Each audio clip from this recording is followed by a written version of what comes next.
Olá, sejam todos bem-vindos ao nosso programa Kabbalah em 10 minutos. Eu sou Marcel Fernandes, professor da Escola de Kabbalah Brasil. A pergunta de hoje é: por que a Bíblia proíbe magia e necromancia? Necromancia é o contato com os mortos. Por que a Bíblia proíbe magia e necromancia? Bom, meu amigo e minha amiga, quando a gente olha para a religião da maneira tradicional, da maneira comum, a gente muitas vezes vai ter aquela sensação de que a gente vai precisar se adaptar a um código, a um conjunto de regras de conduta para que a gente possa estar adequado dentro desse ou daquele grupo religioso.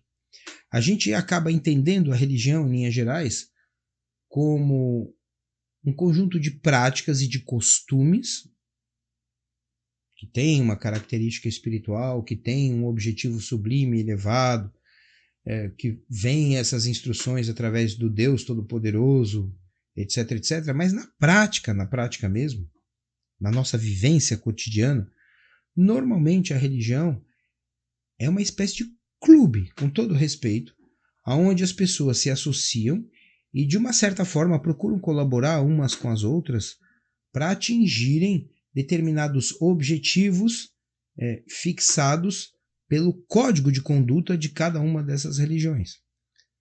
A religião, portanto, em muitos casos, vai funcionar como modulador de comportamento, partindo-se do princípio de que existem comportamentos humanos que são inaceitáveis ou rejeitáveis do ponto de vista espiritual, e outros comportamentos que são os comportamentos ideais ou desejáveis.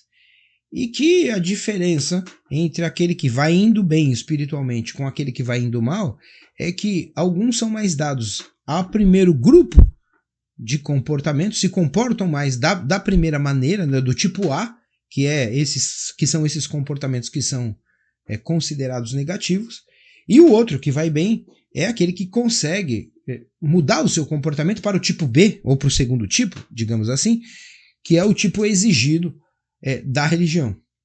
Então é uma espécie de treinamento comportamental, treinamento educacional. É óbvio que existe muita devoção e uma porção de coisa importante na religião.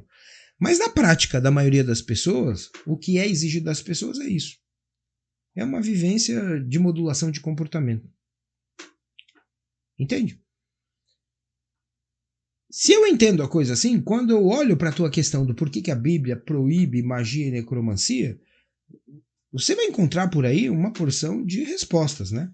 Se você pegar alguém mais dado à religião cristã, eles vão dizer, não, porque é pecado, né? Ao judaísmo, a mesma coisa. Não, porque é pecado, porque Deus proíbe, isso é feio, não pode. Porque mexe com forças que a gente não controla, porque isso pode influenciar a pessoa, etc. Vai ter uma mística nessa explicação.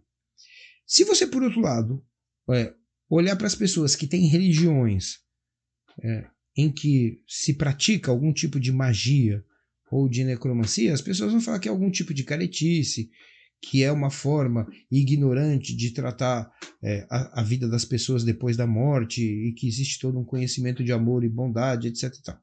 E aí a gente vai ficar confuso mesmo, né? Por que é que a Bíblia proíbe? Será que é certo ou será que é errado?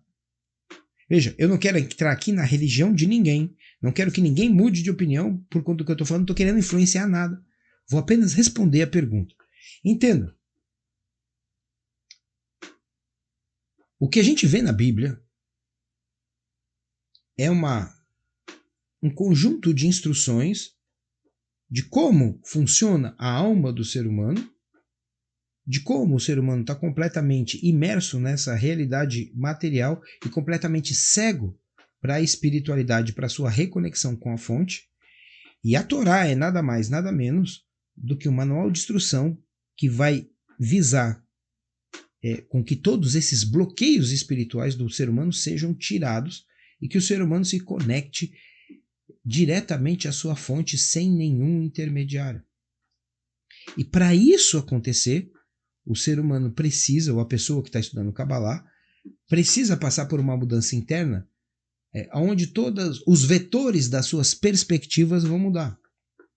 Onde a gente vai mudar daquela ideia de que eu vou fazer algo para poder receber alguma recompensa, de que eu vou ter uma determinada prática para poder, de alguma forma, avançar espiritualmente ou para poder não ser punido por Deus.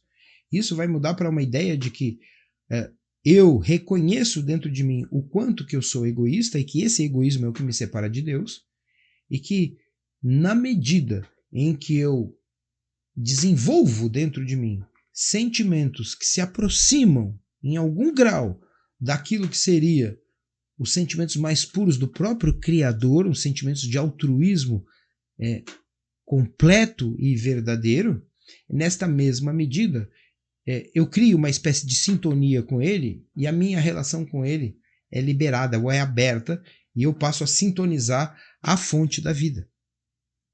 Para isso acontecer, é necessário que a pessoa trabalhe em cima de todos os seus desejos, especialmente os seus desejos de autoproteção e de amor próprio. Existe uma maneira, existe uma técnica milenar de como é que isso faz, e isso é ensinado na Kabbalah. Então veja, quando se fala de magia ou necromancia, via de regra, isso para falar o mínimo, tá? Porque para falar mais a pessoa teria que estudar Kabbalah. Mas para falar o mínimo, quando se fala de magia ou necromancia, toda vez que você vai praticar algum tipo de magia ou necromancia, você está procurando obter um resultado que vá satisfazer alguma expectativa sua. Você pode fazer uma magia para produzir um resultado ruim para alguém que você não gosta, como se fosse uma espécie de vingança. Você pode fazer uma magia, uma necromancia para ter algum tipo de informação que favoreça você e que você tire vantagem disso. Agora veja, seja lá como for, por mais mágica ou necromante que seja a prática, ela sempre está voltada para um resultado que é perceptível na matéria. Então, se você quer prejudicar alguém, você quer perceber que aquela pessoa foi prejudicada. Isso por si só é moralmente condenável.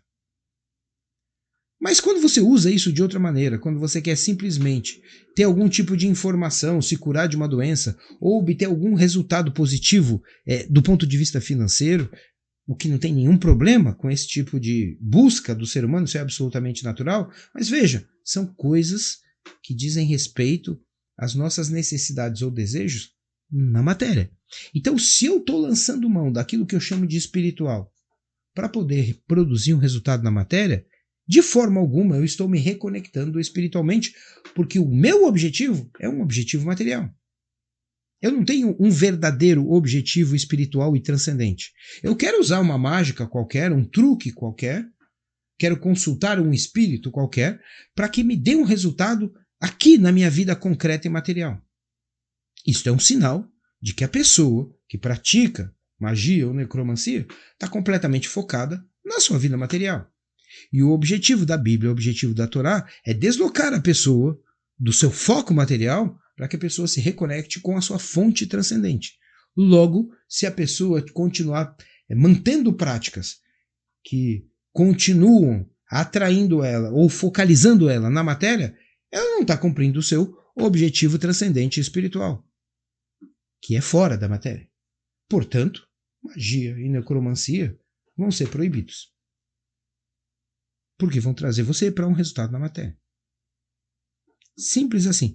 Existem outros motivos, mas aí é complicado demais e a gente não consegue falar em 10 minutos e principalmente falar de maneira aberta assim, para o pessoal leigo. Mas quem estuda Kabbalah fatalmente vai se deparar com esses temas no curso e vai acabar aprendendo muito mais sobre isso.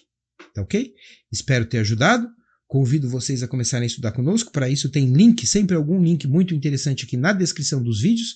E acima de tudo, eu quero lembrar você, faça a sua pergunta. Deixe um comentário nesse vídeo com a sua pergunta e a gente vai apresentar a sua pergunta em um programa muito em breve.